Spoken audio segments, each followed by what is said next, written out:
আজি বহুত দিনৰ মূৰত লাই শাক খাবলৈ মন গ'ল। সেইবাবে আজি লাই শাক, গৰম ভাত, আলু পিটিকা লগতে নেমু জলকীয়া দি চিম্পলকৈ এটা লাঞ্চ বনাওঁ বুলি ভাবিলোঁ।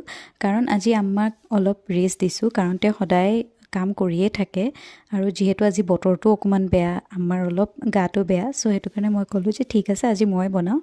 কিন্তু গাইজ, আপোনালোকৰ মনত আছেনে সেইদিনা মোৰ প্ৰিভিয়াছ ভিডিঅ'টোত মই কৈছিলোঁ যে মই ৰিভেঞ্জ ল'ম বুলি, ফুল ল'বলৈ গৈছিলোঁ, মোক প্ৰেংক কৰিলে মোৰ লগত, তাৰপিছত মোক ম'ম' খুৱাম বুলি কৈ দাইল পকৰি খোৱালে। তো চাওঁ আহক, এয়া দেখিছেনে কেনেকৈ কাম কৰি থাকে। মই ক'লোঁ যে মই কৰিম, তথাপিতো তেওঁ নিজে নিজে কুকাৰটো ধুই দিছে আৰু ভাতকেইটা পাতি দিছে।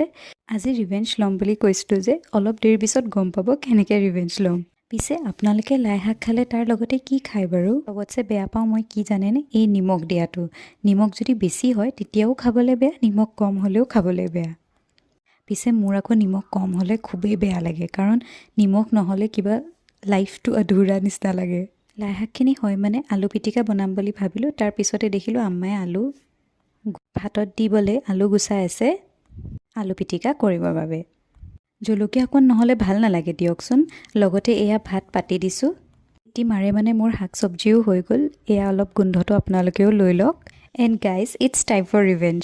মই যে কৈছিলোঁ ৰিভেঞ্জ ল'ম বুলি, এয়া চাওক, মানে তেওঁ জলকীয়া খাই খুব বেয়া পায়, মানে ইমান বেয়া নাপায়, কিন্তু তেওঁ ইমান জ্বলাটো সহ্য কৰিব নোৱাৰে। আৰু এয়া চাওক, মই আজি 3টা জলকীয়া দিম।